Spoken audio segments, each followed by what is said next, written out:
Indonesia से एक बहुत ही दिल दहला देने वाली खबर आ रही है। समंदर के बीचों बीच एक पैसेंजर फेरी आग का गोला बन गई और इस एक घटना ने ना जाने कितनी जिंदगियों को हमेशा के लिए बदल दिया। आज हम इसी हादसे की पूरी कहानी समझेंगे। जरा सोचिए, कोई बीच समंदर में हो, चारों तरफ बस पानी ही पानी, और अचानक जहाज एक धधकते हुए आग के गोले में तब्दील हो जाए।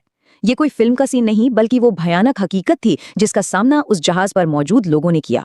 जब आग की लपटें सब कुछ निगल रही थीं और धुएं से सांस लेना भी मुश्किल हो रहा था, तब लोगों के पास एक बहुत ही मुश्किल चुनाव था। या तो आग में जल जाना या फिर बर्फीले समंदर में कूद जाना।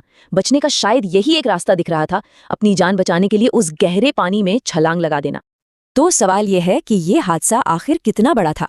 जो शुरुआती रिपोर्ट्स आई, उन्होंने एक बहुत ही कह सकते हैं चिंताजनक तस्वीर पेश की। चलिए उन शुरुआती आंकड़ों पर एक नजर डालते हैं।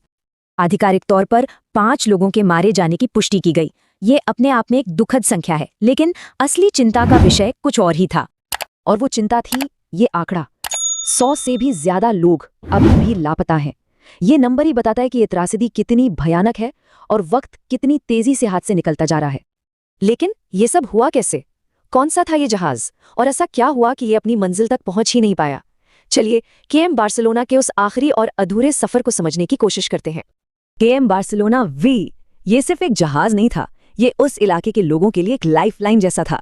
एक ऐसा जरिया जो द्वीपों को एक दूसरे से जोड़ता था और लोग पूरी तरह से इस पर निर्भर थे।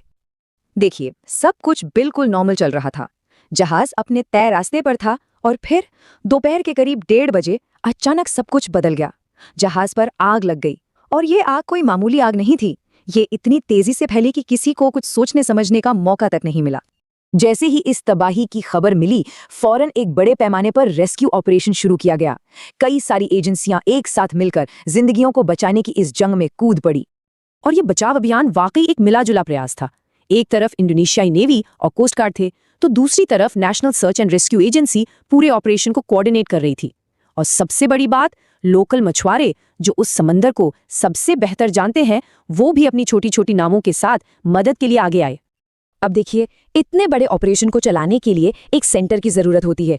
इसीलिए पास के लिकुपांग पोर्ट पर एक कमांड सेंटर बनाया गया, जो इस पूरे मिशन का कह सकते हैं नर्व सेंटर बन गया। लेकिन इस पूरी अफरा तफरी और बचाव के काम के बीच आंकड़ों को लेकर एक बड़ा कंफ्यूजन था। शुरुआती रिपोर्ट्स में कहा गया कि जहाज पर 280 लोग थे, जबकि बाद में नेवी ने बताया कि उन्होंने 284 लोगों को बचाया है।